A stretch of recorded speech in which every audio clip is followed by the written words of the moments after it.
Hello and welcome to Stuff Sketched with Gregg Schigiel. I am Gregg Schigiel, and on this episode I am just doodling. This is sped up 3 times, so it's 3 times as fast as I was actually drawing. But I just decided for this one I'm just going to do some doodling the way I would if I were on the phone or in a meeting or that sort of thing. When I had jobs, office jobs, and I'd go to meetings, I would doodle with ballpoint pen, and it was this sort of thing where, so in this case I'm working digitally, but I approached it where I wouldn't erase, I wouldn't, refinement was not the idea was just to doodle and, I don't know, have some fun. So in this one I'm drawing monsters. I'm drawing this in October. Halloween is days away here in the United States. Do they do Halloween in other countries? I should know that. That should be something I should know. Honestly, I'm a grown man. I should know the rules of Halloween. But this, as you can see, is the Frankenstein's monster. Before anybody starts getting out of sorts, if I were to just call it Frankenstein, this is the creature, the monster, what have you. I do like the big flat top head of a sort of classic, either Universal Frankenstein or Frankenberry, or just that classic. I'm guessing Universal Frankenstein came first with the flat top head, I would imagine. As I mentioned, that reminded me of the Mary Shelley's Frankenstein movie that Kenneth Branagh made with Robert De Niro. Any kid watching this has no idea what I'm talking about, but there was a movie based on the novel Frankenstein. I liked the novel Frankenstein a lot, and at the time, Robert De Niro could do no wrong. Kenneth Branagh was exciting, and man, that movie did not live up to my expectations. I wonder if it is good. I need to rewatch it. I'm not sure. But here's a take. This is not. I would not say this is my definitive interpretation of the Frankenstein's monster, but it was fun to do with the big giant head and the underbite like that. And then this is an approach to the Bride of Frankenstein, based on there's the movie. I tried not to make it look like that so much, except for obviously the white streak in the hair, but that's the defining characteristic of that character. What was interesting, I don't know if interesting is the right word, but something about doing this process is I really was just making it up as I went along. So in there I just drew an earring on the ear, and you'll see me eradicate that earring when I realized, what?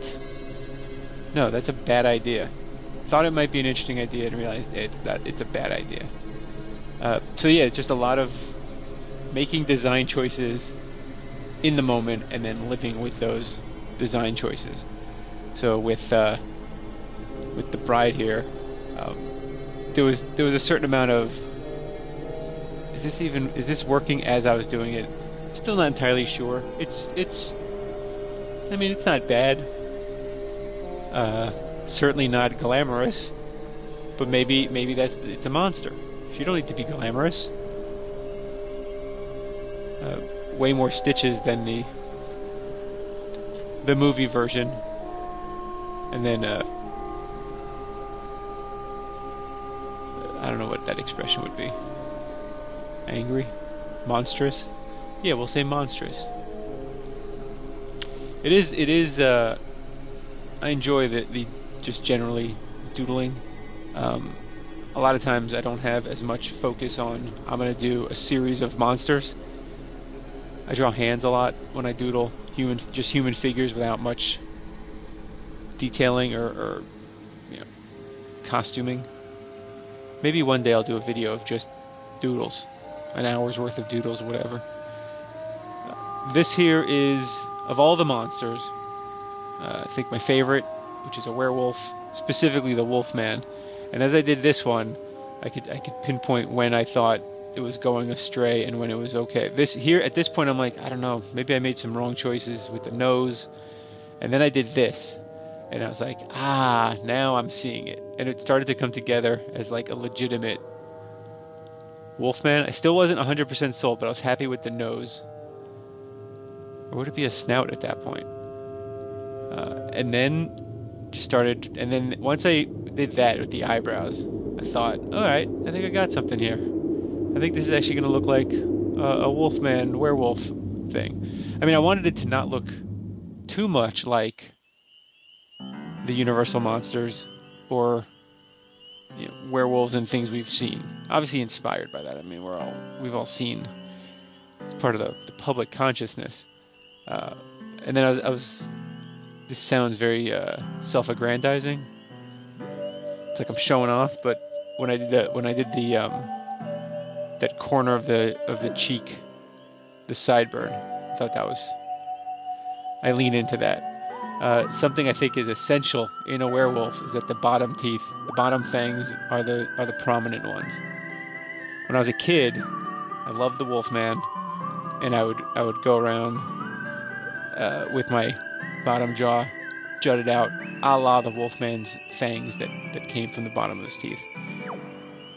Many Halloweens, my intention was I would want to either be a werewolf, Batman, or Chewbacca, and I would wear the kind of plasticky. These were the costumes back when I was a kid, like the ones you'd buy in the store. Had a plastic mask with like a plastic smock that you would wear.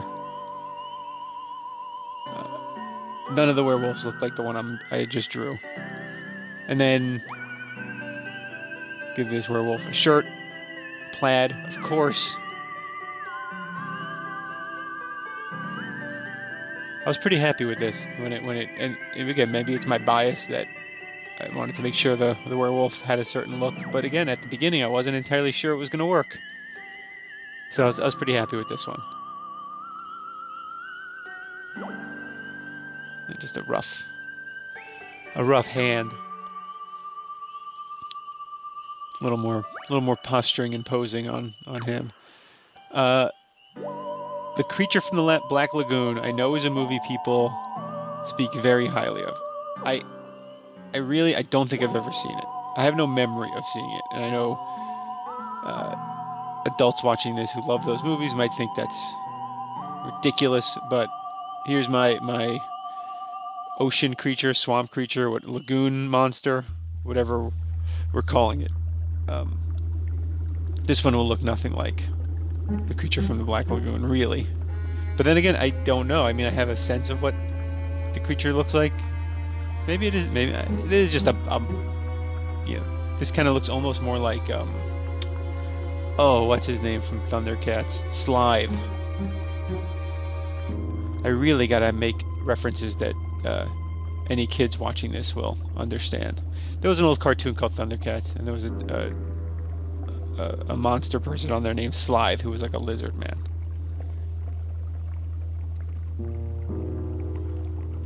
I mark these videos for kids, and then I talk about old things that only old people know. My apologies to children watching. Hopefully you're enjoying the drawing parts and the funky monster music that's playing, which I got from a website called freemusicarchive.org or .com. Now I can't remember. I'll put a link down below. Now I'm drawing a mummy. I don't know that I love this take on a mummy. I probably could have thought about it a little more before just committing to whatever I did. The bandages across the nose are inspired in part by, here's another old reference, a toy called a Mad Ball. There was a Mad Ball that had the bandages in this sort of a pattern.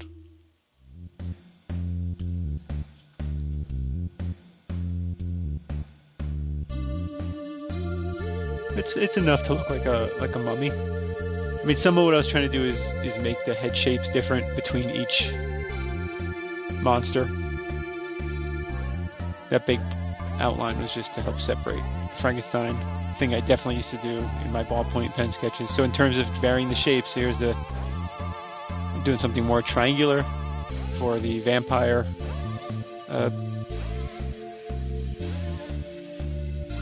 Monster. I was gonna say character. I'm like, that's not right. It's a monster. These are all monsters. That's the point. I'm doodling monsters. There's a vampire. This one is maybe a little more inspired by Count Von Count from Sesame Street than any filmed version or serial mascot of Dracula or vampires.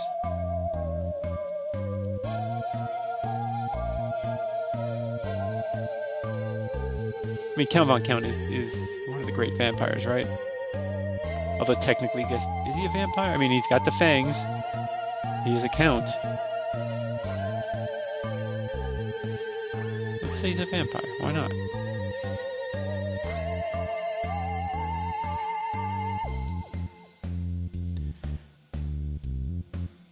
And then I realized that I didn't have...